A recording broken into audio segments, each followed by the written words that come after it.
बिस्मिल्लाहिर्रहमानिर्रहीम। आज का लेक्चर नंबर 2 इशार फातिमा वेलफेयर सोसाइटी की तरफ से दिया जा रहा है। पिछले लेक्चर में हमने पढ़ा था लफ्ज बिजनेस में, हाल आपको समझ आ गई होगी। बिजनेस जो कानूनी तौर पे और मैं तो बाकी ये कहता हूँ जो इस्लामी तरीक़ेकार पे भी जायज़ हो कारोबार, उसको वो लफ्ज बिजनेस। और उसके बाद हमने पढ़ा था कि ट्रांजैक्शन यानी कि रुपये पैसे को कारोबार में ज़ाहिर करना, तो उसके लिए ट्रांजैक्शन की जाती है। और बुक कीपिंग जो कि इंदराज करने को कहते हैं। उसके बाद हमने पढ़ा था एसेट। ठीक है, इसके बारे में भी आपको मैंने समझा दिया था कि ये एक तो ये आपकी 3 शर्तों को पूरा करता हो। 3 शर्त को, एक तो होगी आपकी मलकियत कि आप उसके मालिक है, दूसरा के फ्यूचर बेनिफिट, और तीसरा ये कि हाँ जी पे पैसे में इसकी कदर या कीमत। ठीक है, और दूसरे नंबर पे हमने क्या पढ़ा था, लायबिलिटी। ठीक है, यानी कि आपने मिसाल के तौर पे किसी से कोई पैसे लिए हैं तो वो लायबिलिटी। और तीसरे नंबर पे हमने पढ़ा था एक्सपेंस। ठीक है, यानी कि कोई भी कारोबार चलाने के लिए एक्सपेंस करना बहुत जरूरी होता है। इसके बगैर कारोबार किसी सूरत में चल ही नहीं सकता। ठीक है, और इसके बाद हमने पढ़ा था कैपिटल, यानी वो वाली रकम जो कि आप कारोबार में लगा देते हैं, इसको क्या बोलते हैं, सरमाया। ठीक है, कैपिटल मीन सरमाया। और उसके बाद हमने पढ़ा था एसेट, लायबिलिटी, एक्सपेंस, कैपिटल और रेवेन्यू, यानी कि जो आप सेल करते हैं, कोई भी कारोबार है तो जारी बात है, जो आप काम शुरू करते हैं तो उसमें आप की जो सेल होती है उसको रेवेन्यू बोलते हैं। और उसके बाद था प्रॉफिट एंड लॉस। देखिए, जब भी आप वो कारोबार करते हैं तो उसमें प्रॉफिट और लॉस को मद्देनजर रख के किया जा सकता है। ये नहीं होता कि आप कारोबार कर रहे हैं तो उसमें प्रॉफिट ही प्रॉफिट होगा, अताओ चलाओ तो होता रहता है, लॉस भी हो सकता है। तो आज थोड़ा सा इसको मैं बढ़ाता हूँ। इसके अलावा इसमें एक चीज शामिल करता हूँ, ड्राइंग। ठीक है, ड्राइंग। और इसके बाद इसके अंदर एक और चीज शामिल करता हूँ, गुड्स। ठीक है, ये ड्राइंग्स और गुड्स। तो मैं अभी आपको इसके लिए थोड़ा सा एक मैप बना के समझाता हूँ ताकि आपको ये चीजें आसानी के साथ समझ जाएं। उसके लिए मैं थोड़ा सा ना एक कार्टून सा भी बनाऊंगा। आप फर्ज करें कि ये मैं हूं। ठीक है, ये मैं अपनी तस्वीर बना रहा हूं यहाँ पे। ठीक है, ये मैं हूं। ठीक है, खुरम निजामी। ठीक है, मैंने क्या शुरू किया, एक कारोबार शुरू किया। ठीक है, तो मैंने उस कारोबार के अंदर जो पैसा लगाया, ठीक है, मैंने बिल फर्ज 50 लाख से कारोबार शुरू किया। कितने से? 50 लाख से कारोबार शुरू किया। ठीक है, तो ये जो 50 लाख रुपया ये मेरा क्या है, कैपिटल। क्या है? कैपिटल। ये क्या है, मेरा सरमाया है। ये क्या है, मेरा सरमाया है। ठीक है, खुरम निजामी ने कारोबार शुरू किया किससे? 50 लाख रुपए से। और उसने क्या बनाया, उसने एक शॉप बनाई। उसने क्या बनाया? एक शॉप बनाई। ठीक है, शॉप बनाई। चलिए शॉप का नाम रख लेते हैं चार्ली शूज। ठीक है, खुरम निजामी ने एक शॉप बनाई, क्या? Charlie shoes. और उसके ऊपर उसने लगाया 50 लाख रुपया इन्वेस्ट किया। कैपिटल मुराद आप कैश की सूरत में दे रहे हैं, आप फर्नीचर की सूरत में दे रहे हैं। ठीक है, हाँ, तो ये कैपिटल है। अच्छा, यहां तक क्लियर हो गया। अब इसने ये शॉप बनाई और इसने ये 50 लाख रुपया इसके ऊपर लगा दिया। अब इसने क्या किया, इसके पास पैसे फिर भी कम हो गए, तो इसने क्या किया, बैंक से लिया लोन। क्या किया? बैंक से लिया लोन। बैंक से उसने लिया लोन। खुरम निजामी ने कितना? 10 लाख रुपया। कितना लिया? 10 लाख रुपया। तो ये क्या कहलाएगा? लायबिलिटी। ये क्या कहलाएगा? लायबिलिटी। क्योंकि यही बात है, अब उसने कारोबार शुरू कर दिया तो उसको रन करने के लिए उसने मजीद उसको पैसों की जरूरत पड़ गई तो उसने क्या लिया? लोन। ये भी लायबिलिटी कहलाएगा। अब उसने कारोबार शुरू किया तो उसने अपने किसी दोस्त से भी पैसे पकड़े, मिसाल के तौर पे आपसे जंजेब भाई से, ने कहा जंजेब भाई मुझे भी कुछ पैसे दे दो, तो वो उसने कितने पैसे पकड़े उससे? बिलफर्ज 5 लाख रुपया। कितना? 5 लाख रुपया। 5 लाख रुपया कर्ज लिया। क्या लिया? कर्ज लिया। ये क्या लिया? लोन लिया। ये क्या लिया? लोन लिया। ये क्या लिया? कर्ज लिया। 5 लाख रुपया। तो ये भी क्या कहलाएगा? लायबिलिटी। अच्छा, अब उसने शॉप के लिए माल खरीदा उधार। माल खरीदा उधार। मैंने कहा जी इस्माइल भाई आप मुझे ना माल दीजिए, तो कुछ पैसे आप मेरे से ले लें और कुछ पैसे आप बाद में ले लेना। तो जो उसने इस शॉप के लिए क्या खरीदा? माल। क्या खरीदा? माल। माल खरीदा। माल खरीदा। तो ये भी क्या कराएगा? यानी मैं इस्माइल भाई से लिया, ठीक है। कितने का माल लिया? बिल फर्ज उसने माल लिया 2 लाख रुपए का। तो ये क्या कराएगा? माल खरीदा, लायबिलिटी। और जहां पे उसने जो माल खरीदा वो क्या हो गया? स्टॉक। क्या हो गया? स्टॉक। और ये स्टॉक क्या कहलाएगा? क्या कहलाएगा?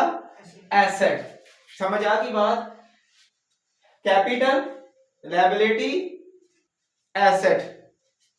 ये जो उसकी दुकान पे स्टॉक पड़ा हुआ है ये क्या कहलाएगा?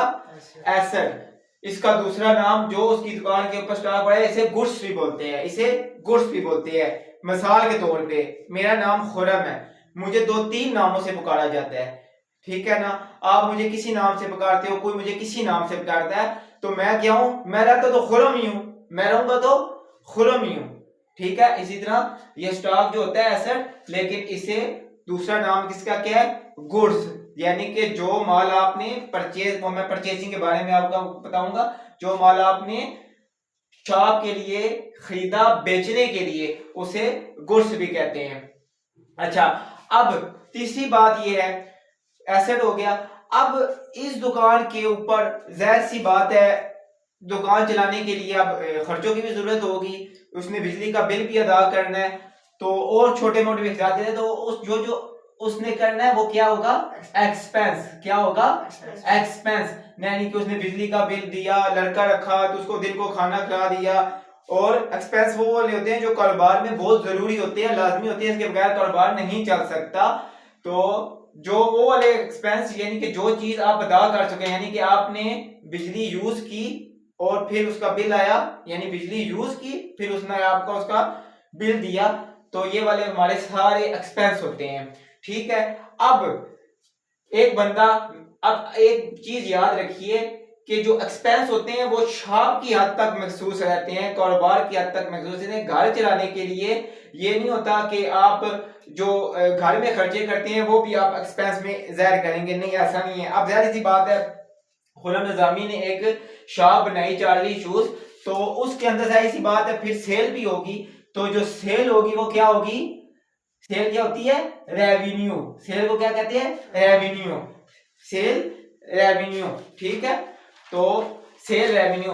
अब मैंने एक दुकान बनाई है चार्ली शूज, है बात है, मेरा अब घर भी है, ठीक है, वो रेंट पे है, मैंने अपने घर चलाने है, बच्चों की फीस देनी है, तो मैंने इससे कैश निकालनी है। इससे क्या करना है? कैश भी निकालनी है। जो कैश में इससे विड्रॉ करूंगा उसको बोलते हैं ड्राइंग। उसको क्या बोलते हैं? ड्राइंग। उसको क्या बोलते हैं?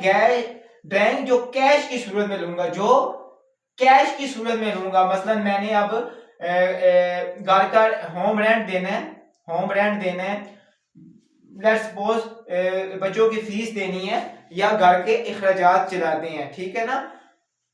आपके जो शॉप के एक्सपेंस होते हैं याद रखिएगा वो शॉप के एक्सपेंस होंगे, ठीक है। और घर चलाने के लिए जो चीज आप कैश आप निकालते हैं उसको ड्राइव कहते हैं। अब इसमें आप एक और चीज है, इसमें एक गुड्स मैंने आपको बताया था अभी। अब मैंने एक शॉप है मेरे पास, बिलफर्ज जूतों की शॉप है, तो अब मेरे घर वाले कहते हैं कि जी हमें एक जूता चाहिए, एक जूता चाहिए, तो मैंने आपको बताया था वो स्टॉक क्या मेरा गुड्स। तो अब मैं एक जूता अपने घर वालों के लिए लेके आता हूँ, या अपनी बेटी के लिए लेके आता हूँ, या अपनी बेगम के लिए लेके आता हूँ। तो यूं ही वो मैं जूता यहाँ से लेके आऊंगा तो वो क्या कहलाएगा? गुड्स। वो क्या कहलाएगा? गुड्स। वो क्या कहलाएगा? गुड्स। ड्राइंग कैश गुड्स के मैंने यहाँ से एक जूता अपने घर के लिए लिया, ये क्या कहलाएगा? गुड्स। ये क्या कहेगा? ड्राइंग, क्योंकि ये कैश की सूरत में मैं ले रहा हूं। अच्छा गुड। अब यहां पे मैं एक और चीज बता दूं, जो गुड्स आप यहां से निकालेंगे, देखें कोई भी काम होता है ना, मिसाल के तौर पे मैं एक जूता लेके आया हूं 1000 रुपए का। मैं एक छोटी सी चीज से आपको समझाता हूँ। एक जूता लेके आया हूं 1000 रुपए का।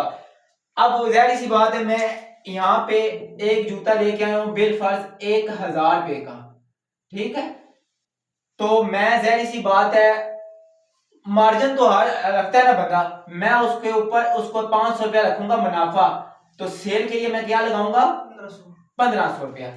ठीक है, ऐसे ही होता है ना बिजनेस में, ऐसे ही होता है कि ऊपर वो रख के बेचा जाता है। वो डिस्काउंट वगैरह वो बाद में मैं आपको बताऊंगा उसकी बात। अब जब मैं ये गुड्स यहां से विथड्रॉ करूंगा, यानी निकालूंगा, तो मैं, आप मुझे बताएं कि मैं 1000 के साथ निकालूंगा या 1500 के साथ निकालूंगा? अपने घर के लिए निकालूंगा तो 1000। हाँ जी, क्यों? कि ये जो मेरी शॉप के अंदर जितना भी स्टॉक पड़ा हुआ है, ये मेरे गुड्स है, तो मुझे अपने पर्सनल के लिए चाहिए, घर के लिए चाहिए।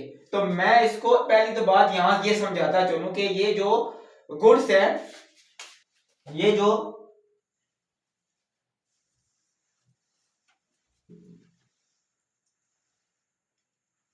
गुड्स हैं, ये मैं इसको जब भी इसकी एंट्री करूंगा तो मैं 1000 के साथ इसको विड्रॉ करूंगा। अच्छा, अब आगे आ जाए, मैंने वो प्रॉफिट और सेल का भी थोड़ा सा डिटेल आपको बतानी है। अच्छा, अब मैंने काम शुरू कर दिया, अब मेरी सेल हो रही है, ठीक है।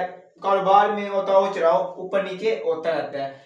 लेट्स सपोज कि मैंने एक जूता बेचा, दिन में से सारे दिन में एक जूता बेचा 1000 रुपए का ही, पूरे दिन के अंदर, पूरे दिन के अंदर एक ही जूता मेरा बिका। तो मेरा उसमें कितना प्रॉफिट आया? कितना आया? 500 रुपया। क्या हुआ? प्रॉफिट। लेकिन ये प्रॉफिट नहीं है, क्योंकि एक्सपेंस इसमें फिर शामिल करने पड़ेंगे, ठीक है। तो मेरी उस दिन की दुकान का खर्चा हुआ बिल फर्ज 300 रुपया मेरा हुआ एक्सपेंस। क्या हुआ? एक्सपेंस हुआ। तो मेरा प्रॉफिट कितना हुआ? 200। ये क्या हुआ? प्रॉफिट। और बिल फर्ज 500 रुपया मेरा, मैं एक छोटी सी मिसाल से आपको समझा रहा हूं, बाकी फिर आगे इसी तरीके। 500 रुपया मुझे बचा, मैंने एक जूता बेचा, तो उस दिन मेरा खर्चा हो गया बिल फर्ज। उस दिन मेरा खर्चा हो गया बिल फर्ज। यहां इधर ड्राइंग बना देते हैं कि मैंने, मेरी प्रॉफिट हुई 500 रुपया, और मेरा खर्चा उस दिन हो गया बिल फर्ज 1000 रुपया। तो मुझे उस दिन कितना लॉस हुआ? 500 रुपया। ये हो गया लॉस, ये हो गया लॉस, और ये हो गया प्रॉफिट। ये ऐसे नहीं है, ये मतलब ये फिर पूरे महीने का हम लोग देखते हैं, ये एक साल का देखा जाता है, या 2 महीने में बंदा देखा जाता है, बात बात ये ऊपर नीचे होता रहता है। तो यहां तक तो बात मेरा ख्याल है सारी क्लियर होगी। कैपिटल, सरमाया, स्टॉक, एसेट, सेल, रेवेन्यू, कर्जाजात, लायबिलिटी, कारोबार से पैसे मैंने अपने पर्सनल यूज के लिए लिए, गाड़ी चलाने के लिए लिए, तो ड्राइंग, मुझे किसी चीज की जरूरत पड़ गई शॉप से, जूता वगैरह गाड़ी के लिए लिया, या मेरा जो स्टॉक है, तो वो क्या कहलाएगा? गुड्स। गुड्स की सूरत में कैश आएगी, मतलब वो जूता था 1000 रुपये का, तो वो 1000 रुपया ये, और मैंने कैश ली बिल फर्ज जितनी भी रोजाना की सेल के हिसाब से, तो वो अपने घर चलाने के लिए वो क्या कहलाएगी? ड्राइंग कहलाएगी। ठीक है, ये सारी चीजें मैंने अभी आपको, ये जो मैप बना के बताया, ये सारी चीजें आपको डिटेल से बता दी है। यहां तक तो आपको बात समझ में आ गई है। अब इसको मैं रेस करने जा रहा हूं।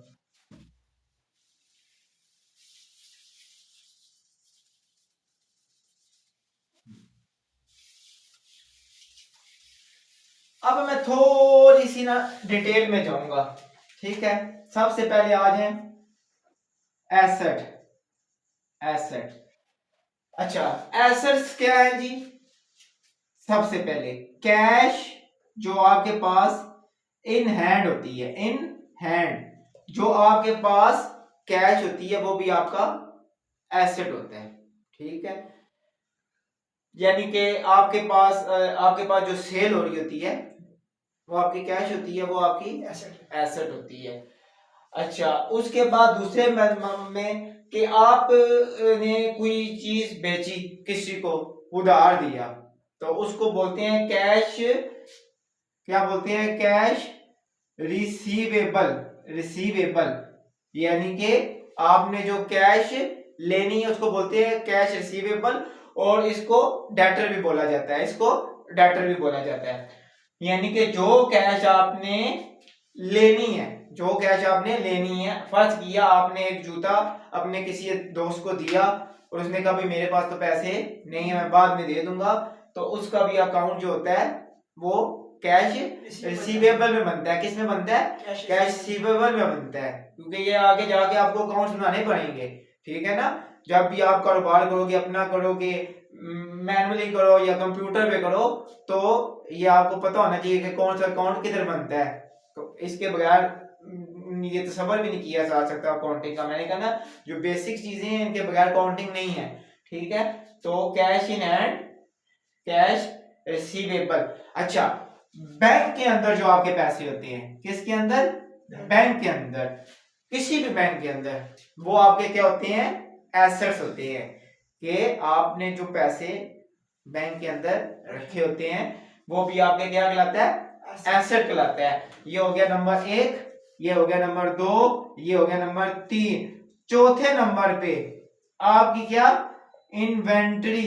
Inventory, inventory mean stock. क्या हो गया?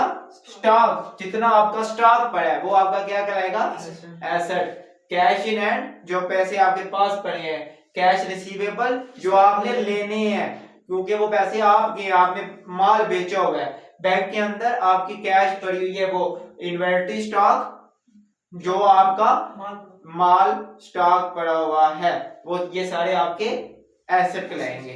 ठीक है, अब दूसरे नंबर पे मैं आता हूं लायबिलिटी के ऊपर। ठीक है, समझ आ रही है बात?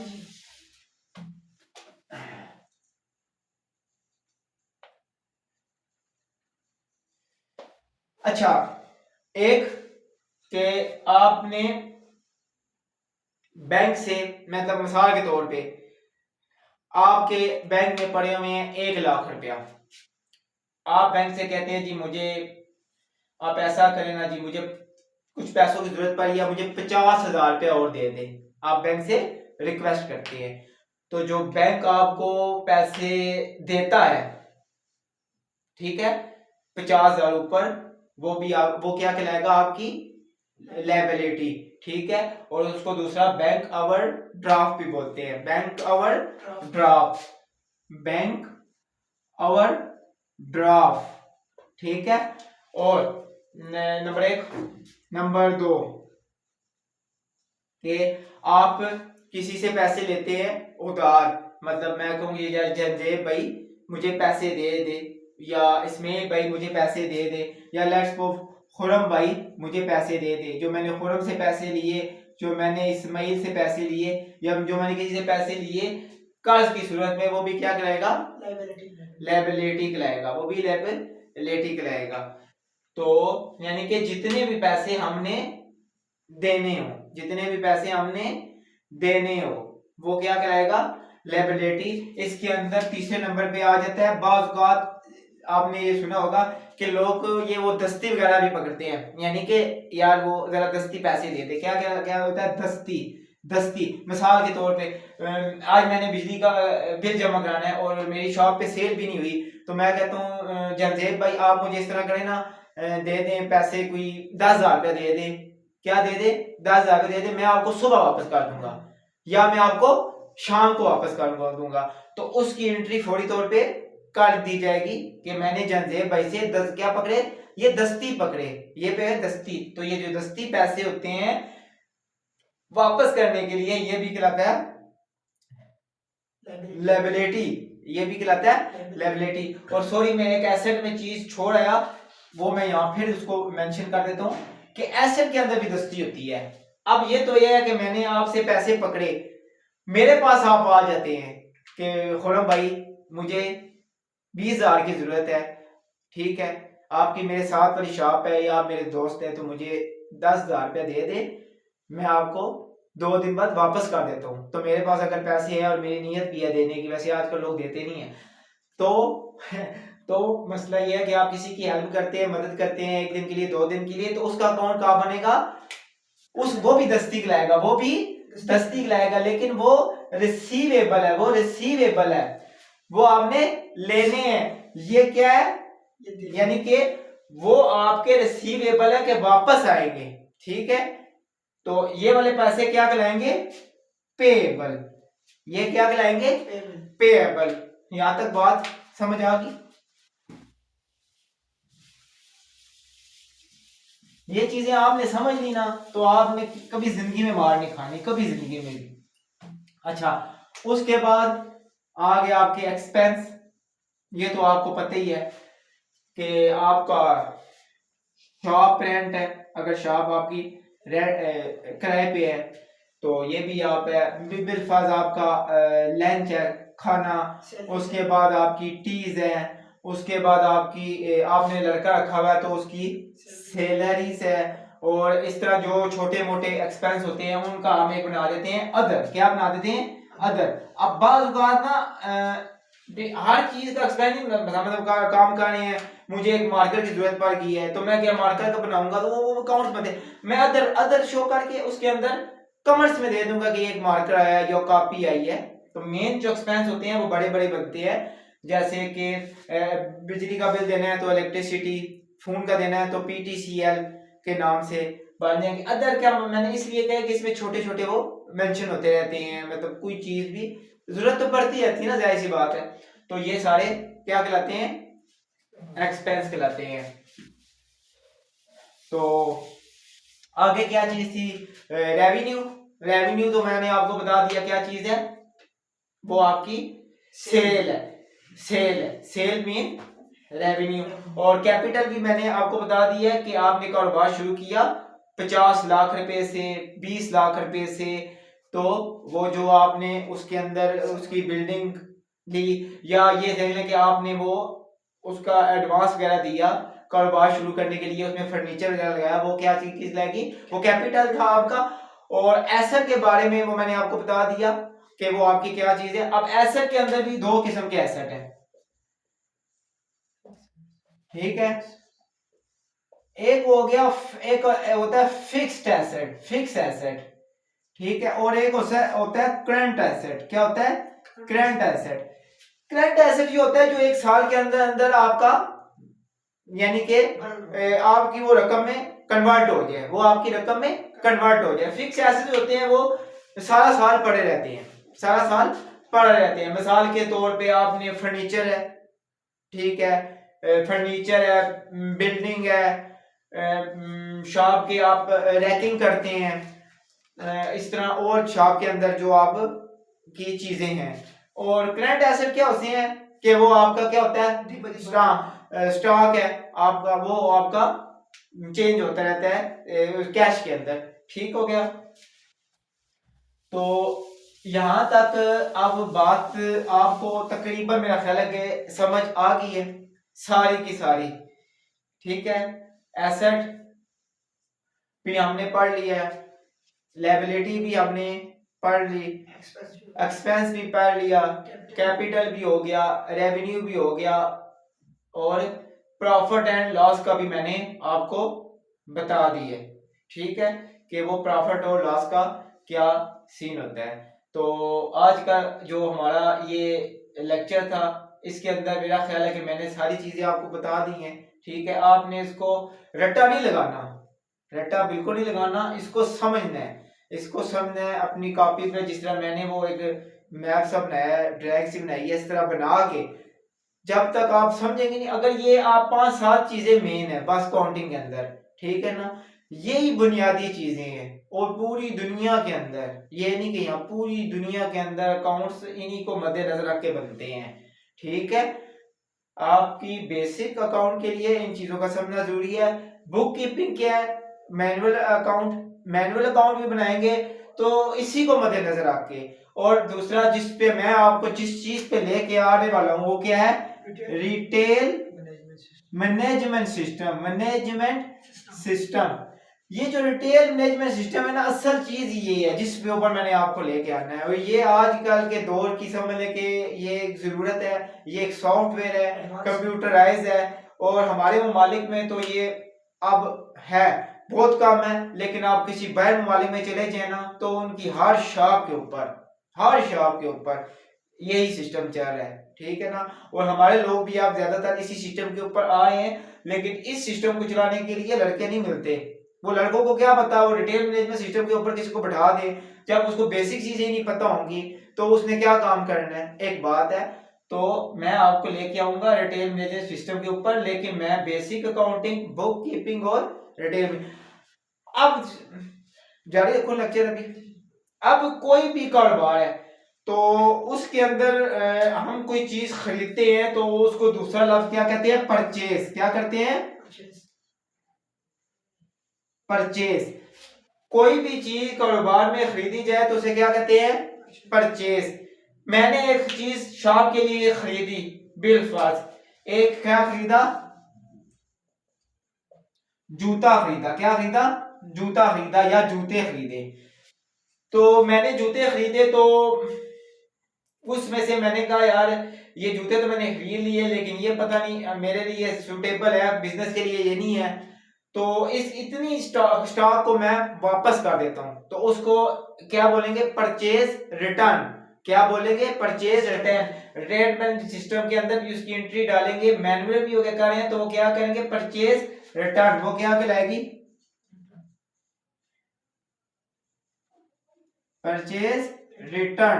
क्या हो गया कि खरीदा हुआ माल वापस, खरीदा हुआ माल वापस। क्या होगा, परचेज रिटर्न। परचेज खरीदना, परचेज रिटर्न माल वापस करना उसी पार्टी को।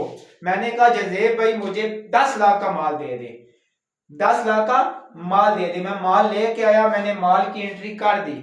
अगले दिन मैंने कहा जजेब भाई यार इस तरह के आप इसमें से 50,000 का माल वापस ले आए। आप कहेंगे क्यों, आप कहेंगे यार मेरी समझ में नहीं आ रहा, या मेरी समझ में नहीं आ रहा, या मैंने किसी और वजह से वापस करना है, या मुझे पैसों की जरूरत है, माल ज्यादा आ गया। इन केस कुछ भी हो सकता है ना। तो अब मैं जंजेब भाई से माल लेके आया, कितने का, 10 लाख का, और मैंने उसे 50,000 का माल वापस कर दिया। उसको क्या बोलेंगे, परचेज रिटर्न। परचेज माल खरीदा, परचेज रिटर्न माल वापस किया। अच्छा, अब यही माल मैंने जो खरीदा हुआ ये मैंने की कर दिया, बेच दिया, तो ये क्या कहलाएगा, सेल। ये क्या कहलाएगा, माल बेचना, सेल।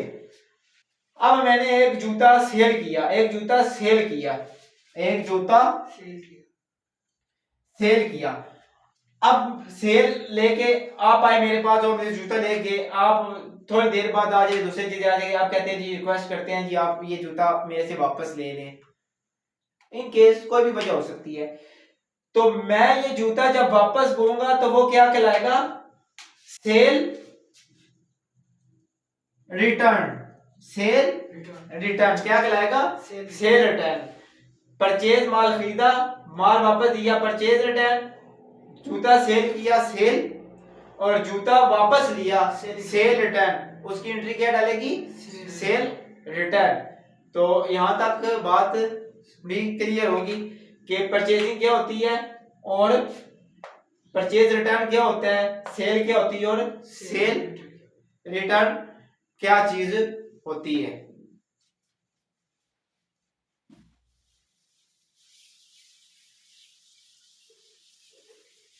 क्योंकि मैं आपको ना बिल्कुल क्लियर करके अब आगे जा रहा हूं, लेकिन मैंने आपको बार बार यही कहना है कि मैं आपको रिटेल मैनेजमेंट सिस्टम के ऊपर ही लेके आऊंगा।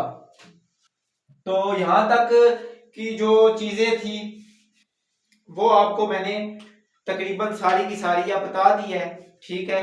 परचेजिंग, ठीक है, माल खरीदना, जो माल खरीदा आपने उसको आप परचेजिंग कहते हैं, ठीक है। होता वो स्टॉक है, जैसे मैंने आपको शुरू में बताया था कि मेरा नाम खुरम है, मुझे जिसके नाम मर्जी नाम से पुकारा जाए, निजामी के नाम से पुकारा जाए, ठीक है ना, किसी भी इनकेस नाम से पुकारा, मैंने खुरम ही रहना है। तो ये अकाउंटिंग में ये सिस्टम इस तरह होता है, जैसे मैंने कहा था वो स्टॉक है, जो स्टॉक पड़ा वो आपका गुड्स है, उसको गुड्स भी कहते हैं।